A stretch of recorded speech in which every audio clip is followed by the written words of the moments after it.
Okay, यहाँ पे इतना जो मतलब ये हो रहा है, कटाव हो रहा है, इसके जिम्मेदार किसको ठहराते हैं आप? इसके जिम्मेदार सीधा सीधी सरकार है और 70 साल से जो हमारे रहनुमा रहे हैं, एमएलए, एमपी, मंत्री, जिसको यहाँ की पब्लिक ने चुनकर पार्लियामेंट में और विधानसभा में भेजा है, वो भी जिम्मेदार हैं बराबर के। अगर वो वक्त रहते कुछ किया होता तो आज ये दशा नहीं होती। आज ये जो खाड़ी का पुल बन रहा है, पिछले आप दिखाएं कैमरामैन उधर दिखाएं आपके 8 साल से ये जो ब्रिज बन रहा है, अगर ये ब्रिज वक्त रहते बना होता और ब्रिज के साथ में बांध बनता हो तो फिर आज ये कटाव नहीं होता यहाँ पर। आज तमाम पूरा चनकी गांव खत्म हो चुका है और इससे पहले भी यहाँ जो देखें 10-12 घर, क्या यहाँ पर था 10-12 घर, वो तमाम कट गया है। इसके पूरा का पूरा जिम्मेदार यहाँ की सरकार है और यहाँ के जो प्रेजेंट रहनुमा है वो है। अगर वो वक्त रहते कुछ किया होता तो यकीनन ये हालत यहाँ की नहीं होती। अगर आप जीतते हैं तो जीतने के बाद आप यहाँ पे क्या काम करेंगे? देखिए, हम लोग मजलूमों की आवाज़ हैं, दलितों की आवाज़ हैं, कमजोरों की आवाज़ हैं और ये आवाज़ हमेशा पिछले 5 साल से लगातार हम लोग 22 में हो या हमारे सदर बैरिस्टर असदुद्दीन ओवैसी साहब पार्लियामेंट में हो, हम लोग आवाज़ उठाते रहते हैं। इसके लिए भी उठाएंगे इंशाल्लाह। और काम होगा, जब तक काम नहीं होगा तब तक हम लोग चैन से नहीं बैठेंगे। आपको पता होगा 2016 में जब सैलाब आया था, 22 ब्लॉक में, डगरवा ब्लॉक में, अमोर ब्लॉक में, रोहटा ब्लॉक में अगर कोई धरना दिया था तो हम ही लोग दिए थे।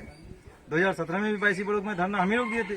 तमाम एक्टिविटी हम लोग कर ही रहे हैं और जितना 5 साल में जो भी हम लोग से हो रहा है, सभी लोगों को जागरूक किया जा रहा है और सब लोग अपने अपने हक मारी के खिलाफ में बोलने लगे हैं और जागने लगे हैं और सब लोग मन बना चुके हैं। इस बार पतंग छाप के कैंडिडेट को जिता करके विधानसभा भेजेंगे और पटना की सरकार बिना एमआईएम के नहीं बन सकेगी। ये हालत हम लोग को ऐसे पैदा करनी है कि हम कोई भी सरकार बिहार में बने बीजेपी के खिलाफ में, वो एमआईएम के बिना नहीं बने। जब एमआईएम के बिना सरकार नहीं बनेगी तो बड़ा बड़ा काम हम लोग करवाने में कामयाब हो जाएंगे। हमारी यही मंशा है। आप एमपी और एमएलए बना के वो काम नहीं करवा सकते हैं, आप मंत्री बना के भी नहीं करवा सकते हैं। आपको मालूम होना चाहिए कि बगल में हमारे विधायक भी मंत्री बने हैं और अमोर के विधायक भी मंत्री बने हैं और हमारे जो अभी प्रेजेंट एमपी हैं उनके पिताजी भी मंत्री बने हैं, लेकिन हमारा काम नहीं हुआ।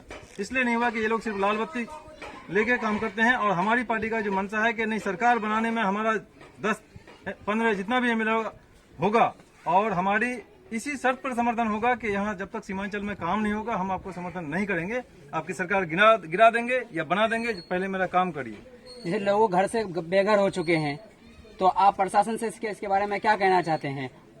तो प्रशासन की पूरी जिम्मेदारी है। आपदा नियम के तहत यहाँ पर जो भी देना है कि मवेशी के लिए जो देना है या फिर आदमी के लिए जो देना है वो देगा और बिल्डिंग का घर गिरने से कितना मुआवजा मिलता है और फूस का कितना मुआवजा मिलता है ये मिलना चाहिए। अगर ये नहीं मिला है तो ये भी यहाँ के रहनुमा की कमी है, कमजोरी है। उस दिन रुकनुद्दीन साहब भी आए थे यहाँ पे, उन्होंने भी आकर के यही बात बोले थे कि अगर हम जीतेंगे तो जीतने के बाद भंडार बनाएंगे। लोग आते हैं, कैंडिडेट आते हैं और बोल के चले जाते हैं, तो इनसे लोगों का भरोसा टूट गया है। तो आप ये बताइए, आप अगर जीतते हैं तो खास तौर से यहाँ के लिए काम कर, पहले सबसे पहला क्या काम करेंगे? ये 22 विधानसभा में ये तलावाड़ी पंचायत जो एक छोटी सी पंचायत है और बहुत ही पिछड़ा हुआ है और पिछले 70 साल से यहाँ पर कोई काम नहीं हुआ। एक सिंगल सड़क जो एक मुखिया के द्वारा होता है वो भी यहाँ पर नहीं है। ये अफसोस की बात है कि मुखिया का रोड होना चाहिए। चलिए, बड़ा ब्रिज पुल नहीं बना, आपको जानकर हैरानी होगी।